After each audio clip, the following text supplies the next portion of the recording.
anyone who can make us laugh can break our heart. So I'm always fascinated by how you can use humor to do so many different things, even in a drama, to get us engaged by people, to cleanse our palate between one scene and the next. There's so many things that humor can do. So I always want to have humor in my toolkit if I can.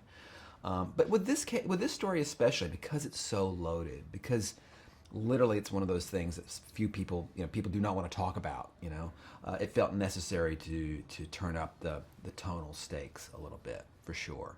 And then structurally, it's just a matter of finding a way to cover the breadth of these experiences so that we're giving a flavor of how harassment works in the workplace amongst all these different women and different situations. For me, the way to land tone is through the cast. If you can cast people who are interested in playing all the dimensions of a character, from the most tragic, horrific things that this film ends up with, but all the way backwards to the strength to find the ironies in something, the absurdities in something, and using humor as a language between characters to show, hey, this is how people cope with this stuff. So we want to be part of a serious conversation, but we want it to be authentic, and people coping with that and with satire and wit seemed more authentic. So for me, it's cast people who understand that and commit to it and are okay, joking with each other in really serious situations to just cope with those situations. When I first pitched the project, I think the first line of the pitch was, Megyn Kelly and your picture Charlize Theron. And so she was always part of the discussion from the very beginning. In part because she had the great mix of comedy and drama chops, but also because she had that demeanor that was so powerful the way Megyn did. So that was always our first choice, and I think I finished the script. I think that week Anna Perna called and said, "Hey, we want to send it to you." They had warned her it was coming in, and so she sent it. They sent it to her, and she was like, "Fantastic, love it. I don't know if I want to play Megyn Kelly. Let me involve my friend Jay Roach." I think that I told her that I thought it was an opportunity to appeal to people who might watch Fox, especially women. I come up from a conservative family where they watch a lot of Fox, and that women who wouldn't necessarily think of themselves as being interested in these progressive issues might say, hey, the person I used to watch deliver the news on Fox went through this stuff, and and this other one too, Gretchen, and then Megyn. And I thought that Charlize had an opportunity to surprise us by taking on someone like that and then extending the conversation beyond political boundaries, and she thought that was interesting. And she's not someone who goes for the uncomplicated characters. She really likes playing people who, like all of us and like herself, she admits, have ambition and have attitude, and sometimes that's used against them, and then you react to that. And she really identified with that aspect. So, I just tried to point out that you might have more in common than you think you do.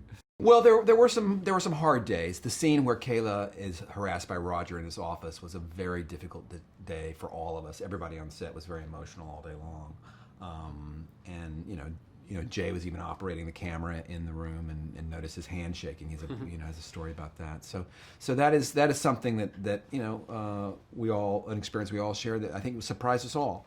On the other hand, there were days where it was fun and light and it was just the joy of people doing really good work. Yeah. And when it's clicking, there's nothing better on a planet. It's a very unique art form, right? Most artists work alone. And there are people who follow, like orchestras that follow, a plan. But when you're just all sort of, doing this thing together, and it's hitting on all cylinders. It's pretty exciting. It's a testament to Margot's acting that we were all so upset that day, because we were connecting to Kayla through what Margot was doing, and it was so extraordinary. We could all feel it on that day that, wow, this is so much more intense. Even the way it was so compelling on the page, and then Margot just I don't know what that, when you could see in the monitors the camera come up and find her face when she realizes, oh my God, I've crossed into a zone I didn't even know existed, and I don't know how to get out of this, and I'm trapped, and I've got this predator here who's also my boss, and the sort of mixture of victimization and shame, like all those layers we were all just kind of like are you feeling this way? I'm feeling, yes, I'm totally devastated. Let's talk about this. And that was all a credit to John too, who went right at her in that whole scene. It's just two incredible actors. An amazing moment, and underappreciated right now, in my opinion. She's so good, and so playing the character who takes the biggest risks, and you know, Gretchen, who jumps on and takes on the most powerful man in media, you know, and Nicole brought so much humanity and kept pushing both of us to keep going. She just keep going, get more. I need something. Deepen Gretchen. Give me more. Give me more. Yeah.